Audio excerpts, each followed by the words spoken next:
Welcome to Wisdom Journey. I'm your host, Wisdom Okonkwo.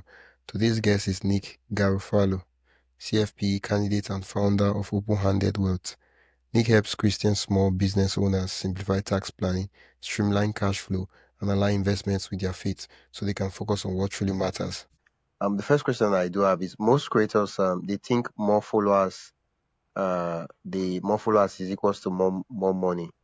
And why is that dangerously incomplete? More followers means more money? That's what most creators think. Yeah, well, I would say it depends a lot more on getting the right followers. I care a lot more about one really, really good follower than 1,000 or 10,000 not so good followers. And so in your messaging and in your content, if you're writing really specifically to one problem that you solve really, really well, it doesn't take 20 million followers for you to be able to find clients and deliver great services. It might only take 5 or 10 clients, right? And so if you have maybe 2 or 3,000 followers that are exactly the type of people you want to work with, and then you get 1% conversion on those, that's a whole lot better than having boatloads of people listening or reading or watching that aren't great potential clients. Well, you work with Christian entrepreneurs,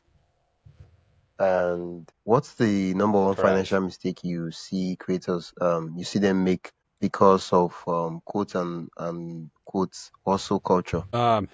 Yeah, so hold on one second for me.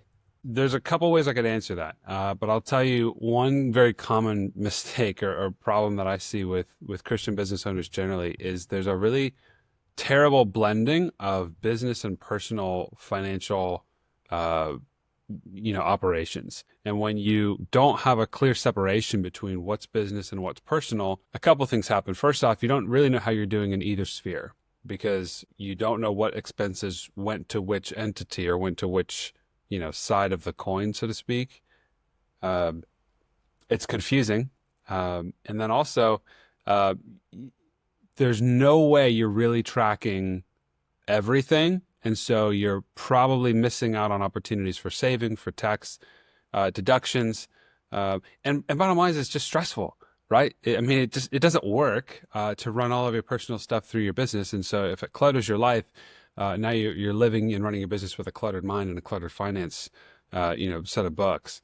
So I think also, tying that in back to, just tie that back into scripture, God calls us stewards, and he's asked us to steward well and steward wisely what he's entrusted to us. So that requires clarity and accountability, and you can't manage well what you don't track. Yeah. I mean, in the secular world, if you had someone, if you put someone in charge of, let's say, business or let's say, just livestock and things like that, you expect when you call them in the midnight and you're like, oh, so how many sheep do you have now? How many goods are in stock now? You expect them to say, okay, yeah, we have 25. This like easily. It's one of those things that they should be able to tell you immediately. It's just, but if they're like, oh, I'm not really sure, I will have to check. Last time, and I'm like, so you don't even know what's going on with the business, and I kept you in charge.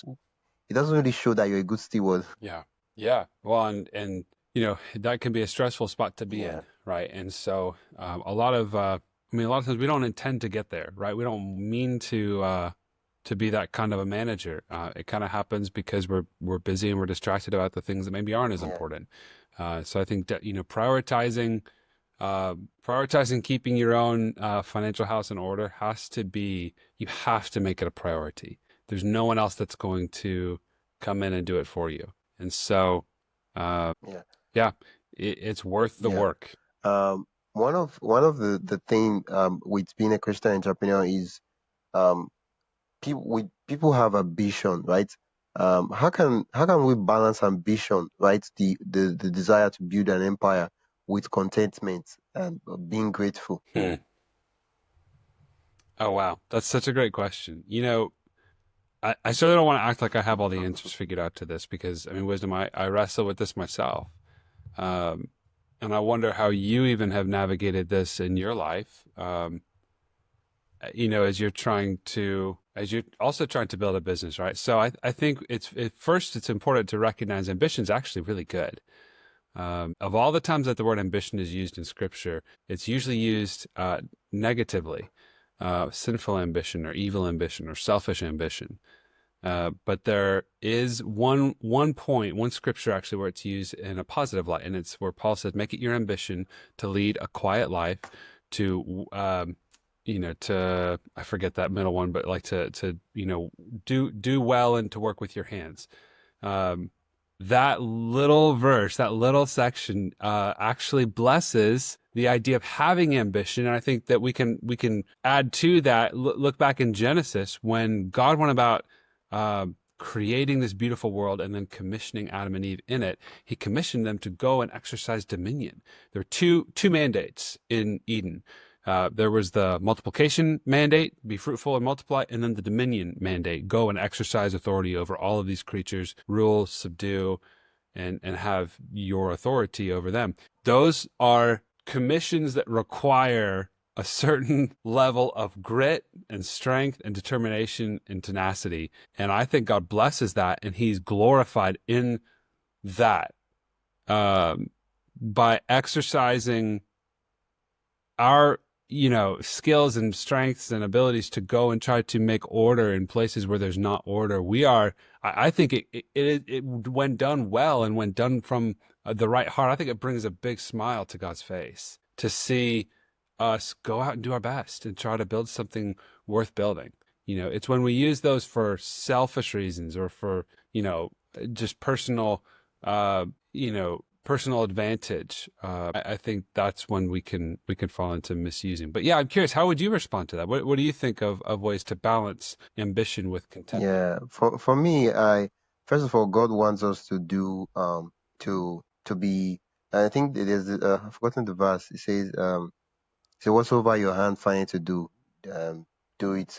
How does you can help me? I'm trying to remember the verse where it says whatsoever your hand Yeah, find it to do. that's in Is Ecclesiastes. that? It's in Yeah, yeah. Ecclesiastes. Yeah, whatever your hand finds to do, do it with all your Exactly. might. Do it with all your heart. So if we've picked a business and we want to, as much as possible, we don't want to be average at it, right?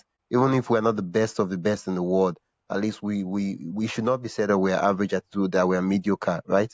Even the Bible itself hates laziness, and yeah, mediocrity, Yeah, and just being average, subpar quality at something. And it's kind of interesting because now we're having this discussion because I think previously I had a guest and I was telling the guest that business is just a fancy way of solving people's problem, but instead of just solving people's problem, you get paid for it.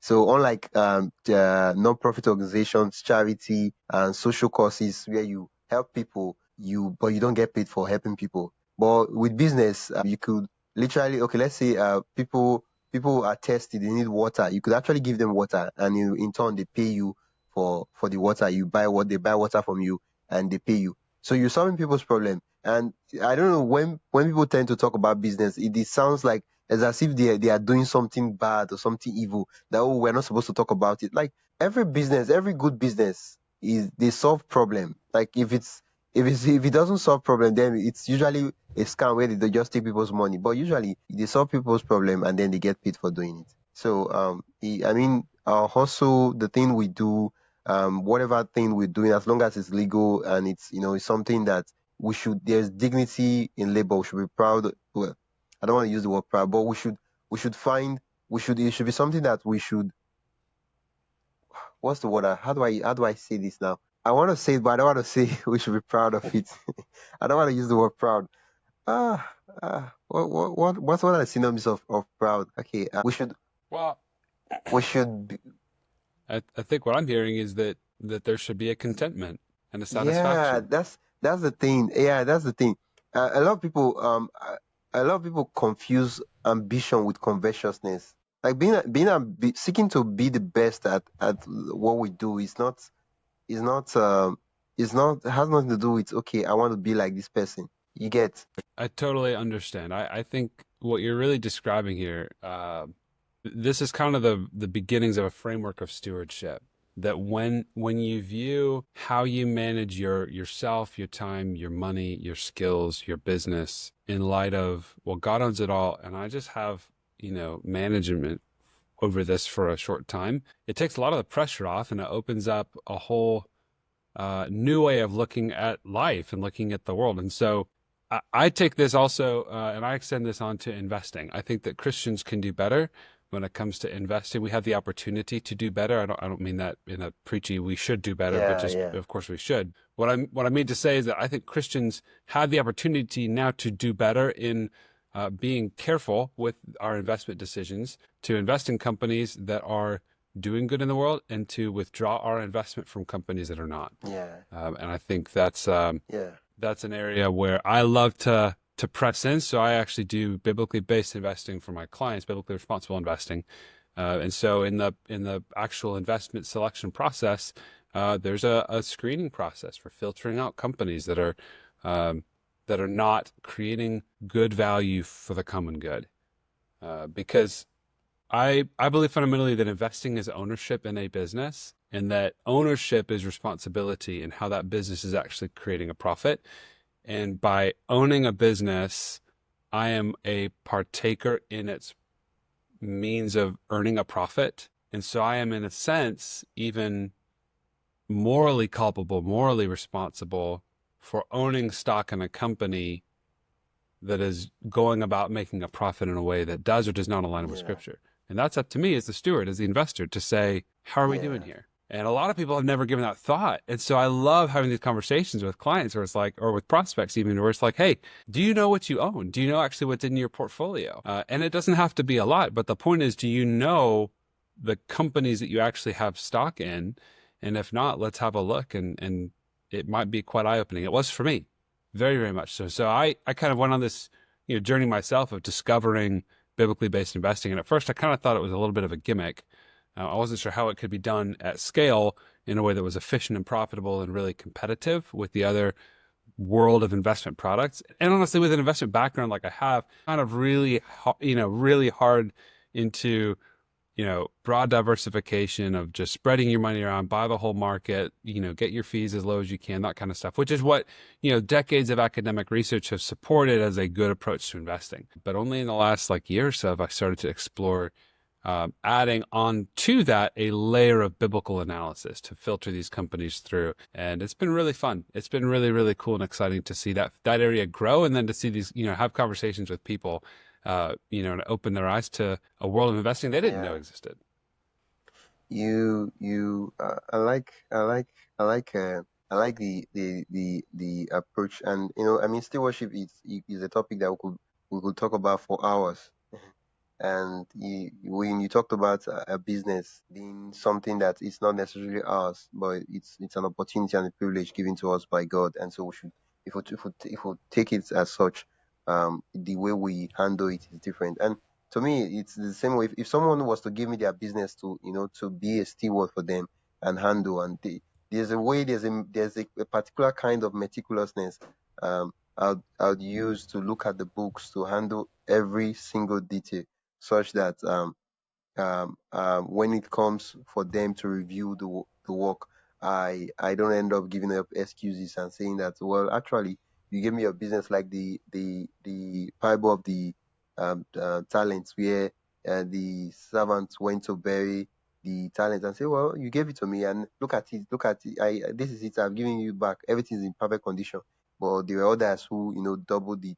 Now, of course, each one of them, they doubled it according to their capacity, and the Lord also rewarded them. So yeah, stewardship is a nice way of seeing business. Then now it no longer becomes what you're just doing for yourself. It now becomes something that it's beyond you. And yeah, I like that. Absolutely. Yeah, I think that's a beautiful tie-in to that parable, and how the Lord rewarded both the servants that doubled their money, that made a wise investment. Both of them were rewarded and treated the exact same. They both received a blessing from Yeah, the Lord. So that's me, man. That's me.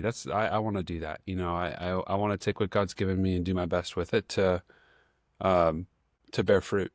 And recognizing too that money is a tool for bearing fruit for the Yeah. kingdom. There are lots of tools Yeah. for bearing fruit for the kingdom. Money is one of them. So is time. So are relationships. So is even the cultivation of my own friendship with Jesus. So like the whole stewardship mentality starts at the core, starts at your heart, and kind of goes out from there just to touch everything in your life, including business. The business is a slice of the picture of stewardship, and I think it's a neglected slice. But I love that that this just touches Yeah. everything.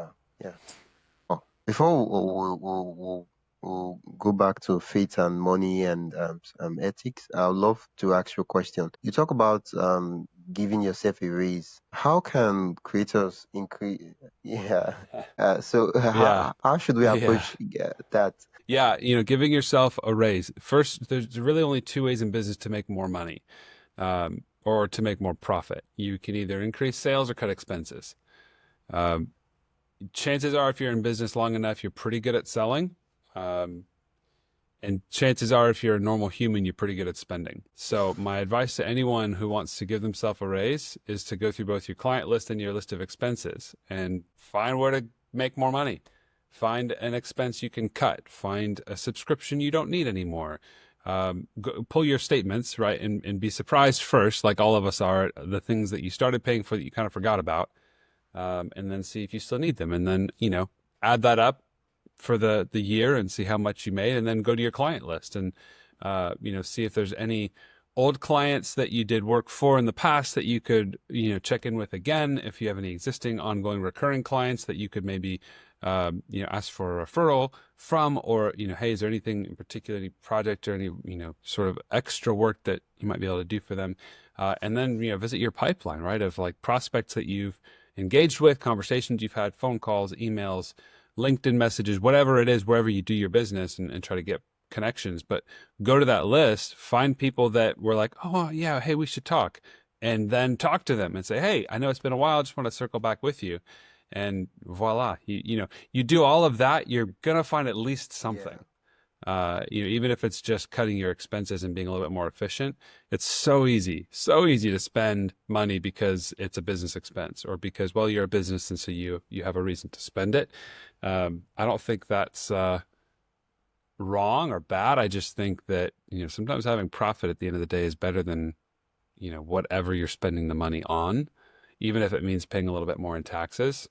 Spending money to save on taxes is one of the worst pieces of financial advice I run into. It's usually not ever a good idea, or really worthwhile. Yeah, So I like the framework you gave, is either cut down on expenses or increase the revenue coming in. For me, it's I feel pretty like simple, the you easiest know. one could do, like in the next hour or 2 hours, is cutting down on the expenses. Just pull out the spreadsheets and everything and start looking at, okay, this stuff, we need it, but we don't need it for now. I think maybe when we do reach this level, that's when we need the service. Let's stop that. Let's stop that. And just focus on the essential. And yeah, and that way, even though, because a lot of business, they have this high revenue number, but at the end of the day, when you look at their profits, it's ridiculously low, that you're wondering that even a business that doesn't even make up to the amount you guys make, their profit is higher than yours, and you're like, what's going on here? Yeah, and I mean, again, a lot of that, is strategic, depending on how big of a company you're talking about. But I mean, if you get to like publicly traded companies, I mean, there's, oh my goodness, there's so many games you can play with the bookkeeping to put profits away for later and pull them back out, and adjust a depreciation schedule or something. And so like, it's really hard. But like, I mean, even just looking at small operations, so rarely do small family owned businesses, or even just small 3 to 5 million revenue companies have good profit margins, because of what I was talking about earlier, of mingling personal and business expenses, or just spending money because you have it. And so what happens a lot of times is the lifestyle of the business owner inflates to the level of the profits of the company, the real profits. And that lifestyle inflation gobbles up all of the profits, and leaves the owner with nothing but a company that hopefully they can sell. But when they sell it, they're going to get a number for it, some specific, dollar amount of cash, or a buyout over, a few years. And rarely, if ever, I don't know if I've ever seen a case where that number is high enough that they can afford to continue the lifestyle that they've maintained while owning and operating the Yeah. business. It just doesn't happen. Usually it's a pay cut of around 50 to 70%, Yeah. and sometimes Yeah. more.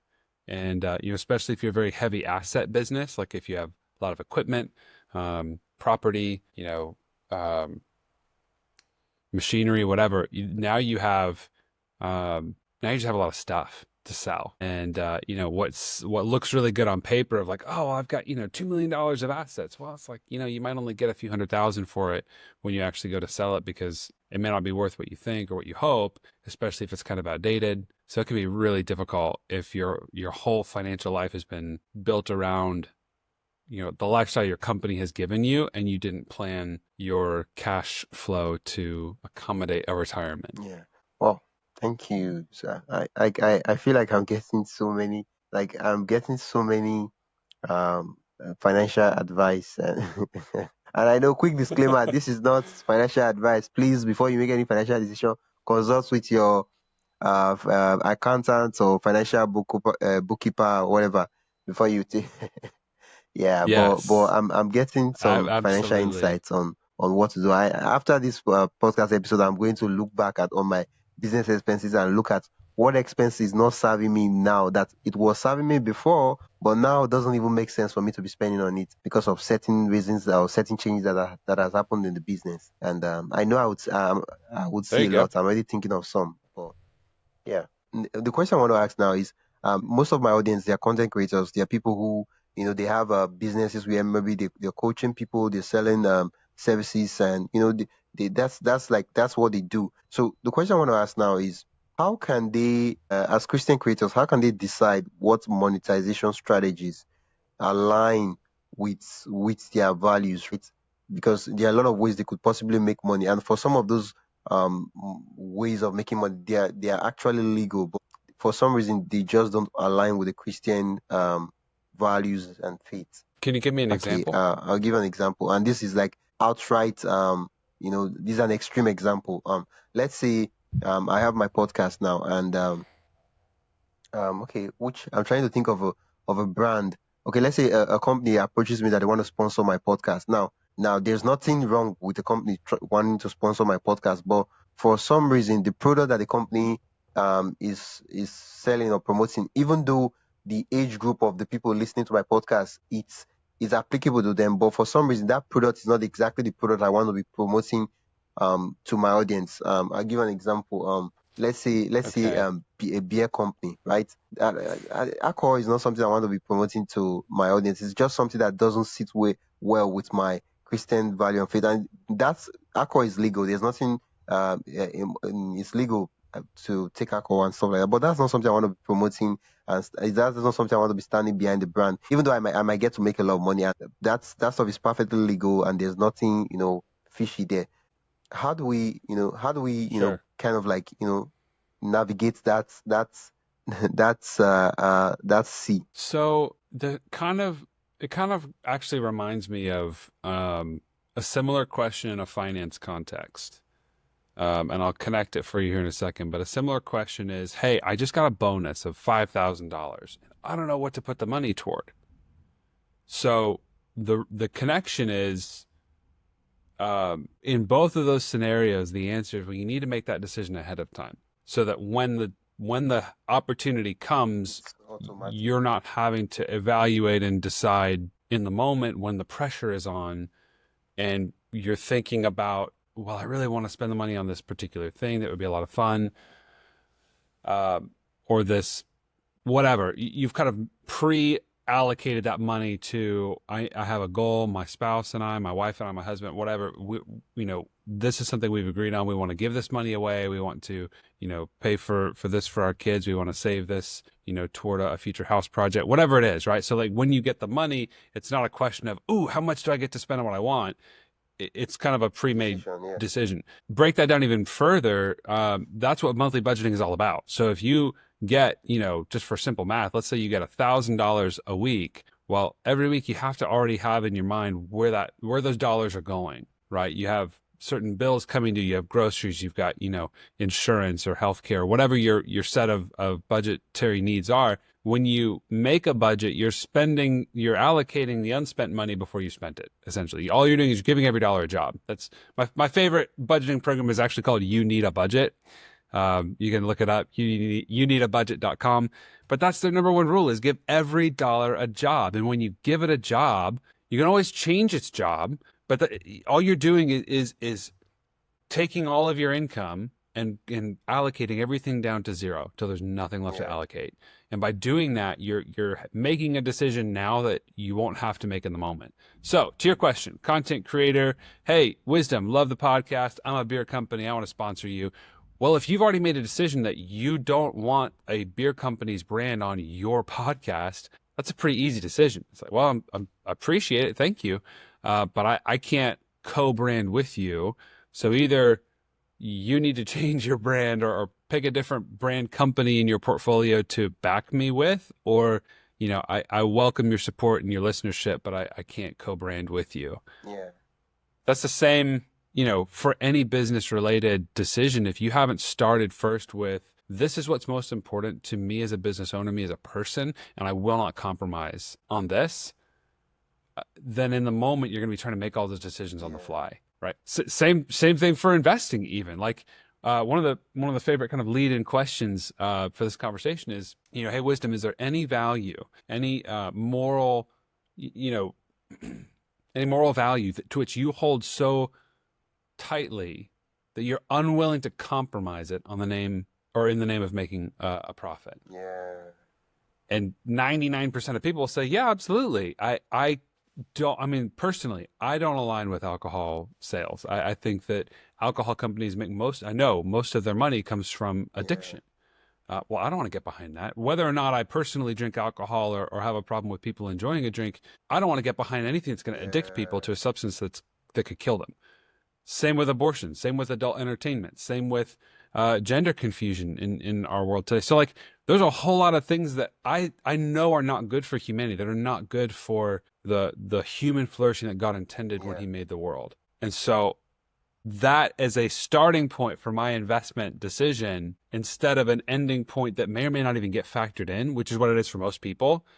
It's just starting over here on the opposite side of the conversation and saying, okay, now that we have this established and we've made it really clear what's really important to us, now we can find companies that align with that and pour our investments into them for the good of the world, for the good of those companies, and for our long-term savings and growth. And by the way, there's a lot of great companies out there. So anybody that's like, well, I don't want to deal with I don't want to do it. There's a lot of really great companies in the world that do align with biblical values and they make great investments. And so anyway, that's kind of how I'd approach that whole conversation. I like the fact, the approach, the suggestion you gave, which is that we should prepare for the rainy day before it starts raining. So that because when it's raining, there's a lot of pressure. You're feeling cold and all that you might end up making some decisions that you're like, oh, I can't believe I made such a decision. What happened? What was I even thinking that I did that kind of thing? And for it's more like we should have a mission value system that guides what we do. And in the context of the question I asked, it was about sponsorships, right? In that context, it is having a guide, kind of like, okay, we do not do such brands. We do not do such brands. And if the brand is this, we do not do this. That way, you just look at it, and so that anybody that even comes to your company, let's say you have someone that is outreaching to companies for sponsorships, they know without you, without even having to come to ask you, they know that that's don't even bother, don't even think. Without even consulting you, they even know that if I forget about it, we're not interested, because the value system of the company is expressly communicated. That's even without thinking the thoughts, everybody understand what's going on. Yeah, thank you so much for that. Oh man, yeah, I think you put that so well. I mean, by having a clear value, mission, vision, structure, personally, you can answer so many of these types of questions before they're even asked. That's one of the first things I do with clients, by the way, with entrepreneurs, with business owner clients, is to sit down and say, hey, tell me about your business. Tell me your vision, your mission, your core values, and kind of like your 5 to 10 year plan. And I find that the ones that have a hard time answering those questions usually have a hard time answering a lot of other questions too. And that's okay. That's why they hired me, right? But like, once you start to answer those, oh my goodness, like all the other questions start to come into alignment. And I mean, I had a conversation with a client yesterday related to hiring and a staff position. And I just brought it right back to like, hey, let's come back to the core values, the mission, the vision, and let that kind of dictate this conversation over here and connect the dots between this hiring decision you're trying to make and where you're trying to take your company long term. And when we could connect that, suddenly it just kind of made the whole conversation easier. yeah, honestly, there's I think clarity is one of those things that that it's a huge superpower. When you have clarity, you make better decisions, you take better steps, you move towards your goals, so that because you don't end up shooting yourself in the foot where you want to go this, but you end up getting in your way because of the decisions that you make not aligning with where your destination. Well, and so I'll add something here real quick because I think that this whole conversation has been super cool, but man, it's like, well, what do I do with that now? Um, and I struggle with lack of clarity just as much. And don't think I'm the expert just because I'm having this conversation with you right now. So I'll tell you a couple things that I do. First, it reminds me of a story I heard of when I'm gonna mess the story up, but just kind of the general detail here is someone had been wanting to go to see and visit Mother Teresa for years and years and years, and finally got the opportunity to go and visit her and actually meet her and talk with her for a few minutes. And she asked you toward the end of the conversation, well, how can I pray for you? And he said, pray for clarity. I feel so confused in my life right now and what I'm trying to do. I feel such a lack of direction, lack of vision, which is where, honestly, that's wisdom. That's where I feel a lot. And she said, I don't know how old she was. Let's say, 85-year-old sweet little Mother Teresa said, no, I will not pray for clarity. Instead, I will pray for trust. I think that at times clarity can be a wall we hide behind that, we're hiding back here with a lack of faith and a lack of trust in God to provide for us and God to really direct us even on a day-to-day basis. And because we don't have a plan for the next 7 days, much less the next 7 years, we call it a lack of clarity. And then we ask for clarity and we read books on clarity. We listen to podcasts and we try to make a plan. And I'm a planner. I love helping people make plans, but ask God for your vision first. Start there.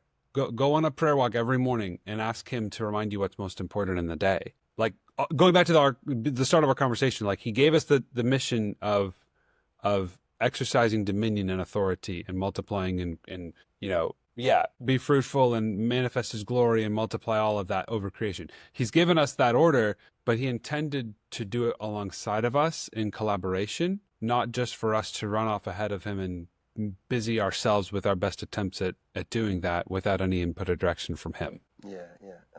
So it's really easy to do that, though. Really, really easy. And lots of well-intended men and women of God have done this. I've done this many times where you feel like you have a good idea or a vision or a direction from God. You kind of run off in that, in your own strength. I just am so convinced that God's never in a hurry. And so, I don't really know how to tie a bow on that train of thought. It all makes sense at the moment, but it all makes sense. We don't want to I think I won't call it clarity, but what I would say, I think we should understand and know so much about the person who gave us the mandate, so that because this is it, he's the one leading us on the journey. Sometimes everything looks rough, it doesn't even make sense. I've had so recently I've been reflecting back on my life, and I'm like, why I look back on those things, everything makes sense, everything connects. It's as if there's a perfect plan. But when I was going through those periods, it looks as if, like, man, I was like, when you talk about confused, I was absolutely confused. But for some reason now, everything seems like a grand plan that was put together, and I'm like, wow. So I mean, it's trusting, and for us to trust there's this for us to trust him completely. It's not the one where we're like, oh, I think there's this saying, there was this anecdote where the magician was climbing a rope, right? When I mean magician, I'm not talking about someone who does dark magic. I'm talking about those guys who do magic tricks and yeah. So he was climbing a rope, and he would climb the rope Sure. with the very thin rope, which is on a very high building, and he would climb the rope, and he would Yeah, like walking a high yeah, something line, like that. like way up off Yeah, the and he ground. would do it. He would Okay. carry heavy loads. Sometimes he will use one toe, something like that, and one leg, and he would climb. And everybody was clapping for him. He was like, "This guy is incredible." And it was like he came down, and he was like, "So you guys have seen what I've done. Do you trust me? Do you believe that I can do this thing?" And everybody was like, "Yeah, we trust you. We believe that you can do this. You've done this thing over and over again. What's there for you to do?" And he was like, "You come with me. Let me carry you and climb this rope." And everybody everybody ran away. And I was like, but you guys said you trusted him. Why is it that you guys are running away when he said, "Let me carry you and climb the rope"? And so in the same thing working with God when it comes to business and everything. It's not necessarily about saying that, "Oh Lord, I trust you, I believe you," I stuff like that. And then sometimes we get directions that, okay, you should do so and so. And we're like, but the economic situation is like this. Everything is this. This is not what everybody's doing. Everybody's doing this. Why should I be? But you said you trust me. How come your actions are saying otherwise? I mean, it's at that point where we have to match our talk, our confection with our actions. You know, that's an interesting story, and I think the best part is that somebody actually did climb on his back and go across the high rope. That's the story of the Great Blondine. Yeah, yeah, yeah. I mean, it's my first introduction to that story was from my pastor. He never, when he was preaching, he never really finished the story. But whenever I wanted to illustrate faith and work with faith, that was what he used to illustrate faith. And so the story Yeah. kind of stuck with me. I don't know. I have an affinity for story. It is. I mean, I've heard it too. It was a long time ago from a good friend of mine who was preaching. He actually wrote a book and included this story in the book. But it is a powerful story. And I think it illustrates well the difference between um, confidence in, someone else and commitment Yeah. with your own life. So yeah, I mean, I guess like to kind of bring that train of thought back to the station, it's that, man plans his steps, but the Lord guides his way, right? We can do our best, we can make the horse ready for the day of battle, but the victory belongs to the Lord. And so all of what I strive to do in my work is simply making the horse ready for battle, is simply planning my steps with an open hand, trusting that the Lord will actually direct and bring victory if that brings him glory, right? I mean, that's literally why I named my firm Open-Handed Wealth, Wow.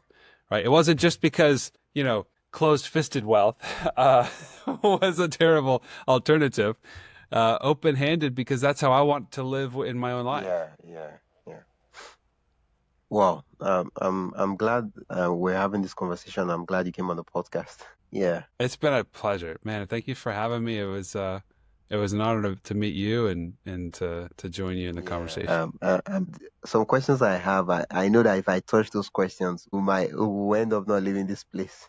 Yeah, yeah, because these are questions you just don't talk about, discuss in 1 minute. Understand? It's something that you can end up 30, 40 minutes, and I'm saying it like this, and I'm like, no, let's not go there. Let's just round up everything we've said now, so that we don't end up starting a conversation that we're like, well, you guys are supposed to go deeper. What happened? I'm like, we ran out of time. Yeah.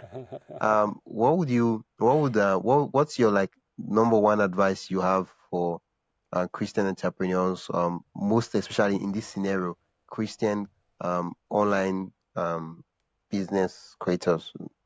Yeah, you get the point now. That's a good question. Well, by the way, I'd love to come back. So if you want to save some of these questions for Yeah, later, that's let's. true.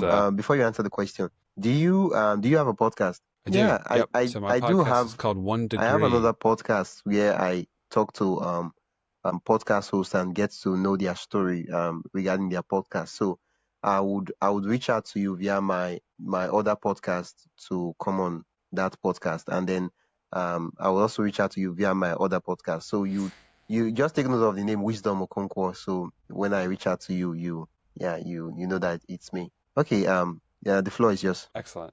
Yeah, that sounds great. I would love that.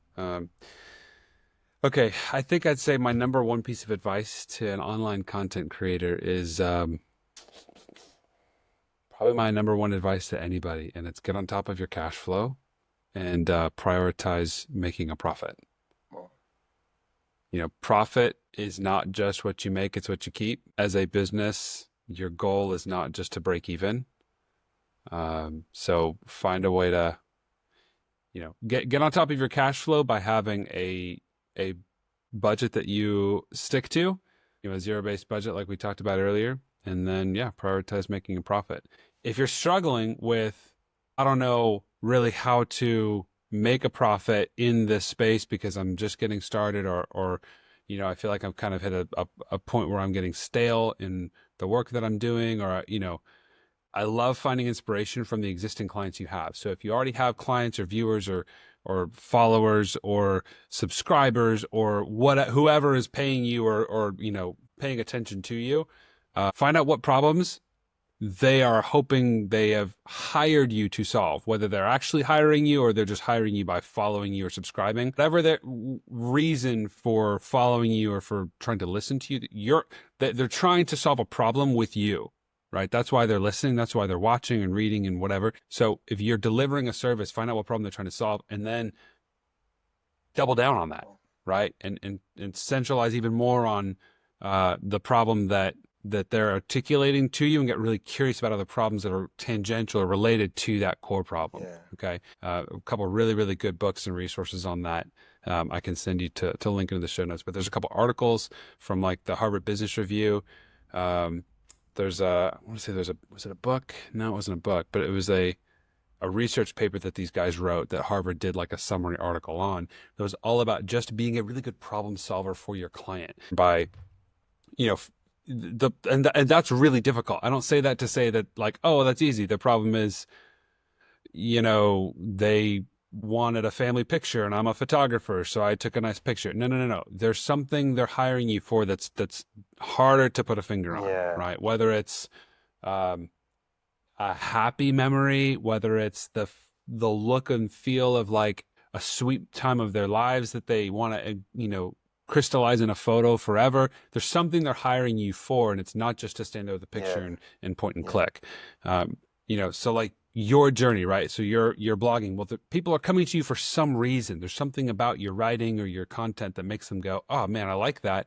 This guy's really smart, and he's helping me answer a question I have." The more you can learn about your customer and your clients' problems and get really good at solving them, that's the secret sauce. So ponder that, chew on that, get curious. That's what I'd say. Yeah. Thank you so much for that. Where can listeners learn more about what you do and check out your work and some of the resources you have? Where Where can can they? they learn? Where can my listeners learn more about what you do and just check out your stuff? Yeah. So everything I create lands on my website. So openhandedwealth.com/resources. I've got podcast episodes, podcast interviews like this one, short videos that I've done, just like little snippets of finance and content.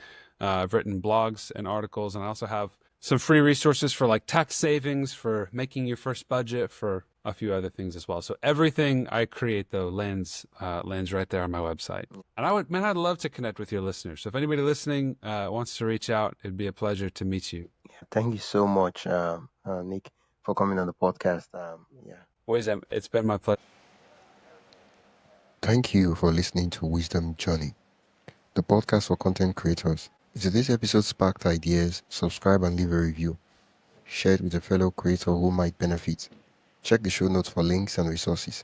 If you'd like to support the show, buy me a coffee at buymeacoffee.com/wisdomhq. Follow us on social media to stay connected. Until next time, keep creating and seeking wisdom in your journey.